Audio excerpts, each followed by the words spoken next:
Bonjour à tous et bienvenue à vous à ce point de l'actualité. Le ministre algérien des Affaires étrangères, Ahmed Attaf, a affirmé hier, lors de sa participation à la session extraordinaire du Conseil exécutif de l'Union africaine, que la position de l'Algérie sur les élections des hauts responsables de la Commission de l'Union africaine était fondée sur 3 convictions fondamentales qui permettent l'adoption d'une approche sélective à grande échelle entre les 5 régions, ajoutant que l'Algérie valorisera le consensus qui découlera des délibérations dans le souci d'optimiser la performance des dirigeants de l'Union africaine. Par la suite, le ministre Attaf a eu des entretiens bilatéraux avec ses homologues de Mauritanie, d'Éthiopie et de Tanzanie. La rencontre du ministre Attaf avec son homologue mauritanien, Mohamed Salem Ould Merzoug, a été l'occasion de réaffirmer le soutien de l'Algérie à la Mauritanie pour sa présidence tournante de l'Union africaine pour l'année en cours et de sa direction de l'action africaine commune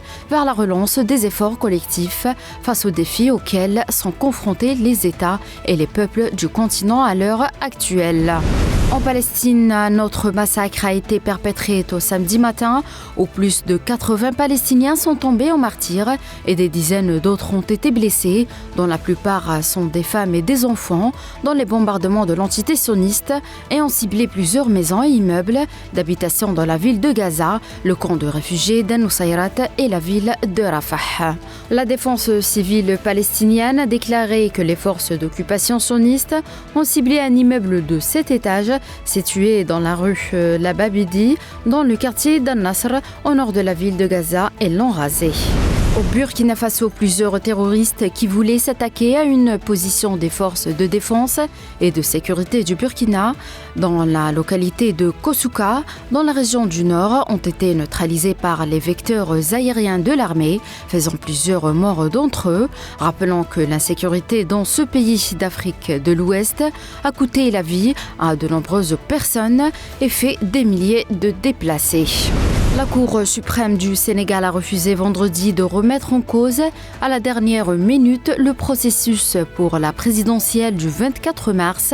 en rejetant des demandes de suspension de décrets fixant la date de l'élection et la durée de la campagne, ont rapporté des médias. La Cour a dit dans son délibéré oral que ces décrets ne relevaient pas de sa compétence et que le Conseil constitutionnel avait la plénitude de juridiction en matière électorale.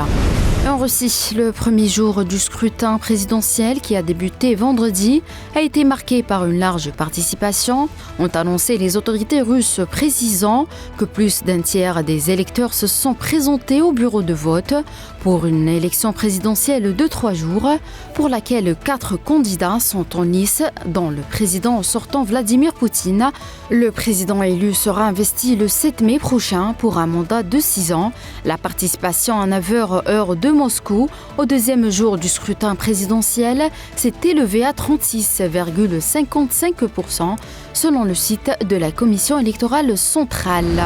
Et on passe au sport et en football. Le sélectionneur national Vladimir Petkovic a retenu 31 joueurs en prévision du prochain stage de l'équipe nationale algérienne prévu du 18 au 26 mars au Centre technique national de Sidi Moussa et du tournoi FIFA Series 2024, a indiqué la Fédération algérienne de football vendredi. C'est la fin de ce point de l'actualité. Merci de l'avoir suivi.